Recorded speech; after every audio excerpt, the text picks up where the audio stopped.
សូមស្វាគមន៍មកកាន់ Channel ឆ្នោតលាភសំណាងរបស់ Admin ថ្ងៃនេះ Admin មានលេខតម្រុយល្អៗរបស់ឆ្នោតយួនសម្រាប់ចែកជូនពុកម៉ែបងប្អូននៅថ្ងៃទី 2 ខែ 11 ឆ្នាំ 2025 នេះដូចនេះ Admin មិនចង់ឲ្យចំណាយពេលវេលារបស់ពុកម៉ែបងប្អូនយូរតោះយើងមកតាមដានលេខតម្រុយរបស់យើងទាំងអស់គ្នាសម្រាប់លេខតម្រុយ2លេខមានលេខ15 លេខ33សម្រាប់លេខតម្រុយអូស2លេខមានលេខតម្រុយទី1រអូស10និងលេខតម្រុយចុងក្រោយអូស30សម្រាប់លេខតម្រុយ3លេខមាន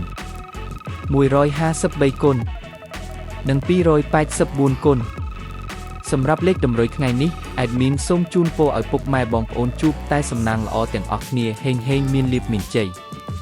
ជាចុងក្រោយសូមកុំភ្លេចជួយចុច Subscribe និង Comment ហើយដាក់សញ្ញារូបកណ្ដឹងដើម្បីជួយផ្ដល់កម្លាំងចិត្តមកកាន់ Admin ជាពិសេសងាយស្រួលតាមដានវីដេអូថ្មីនិងលេខតម្រុយល្អៗជាប្រចាំថ្ងៃជាមួយ Admin សូមគោរពលាពុកម៉ែបងប្អូនពីខ្ញុំបាទ Admin ឆ្នោតលាភសំណាងល្អទាំងអស់គ្នាសូមអរគុណ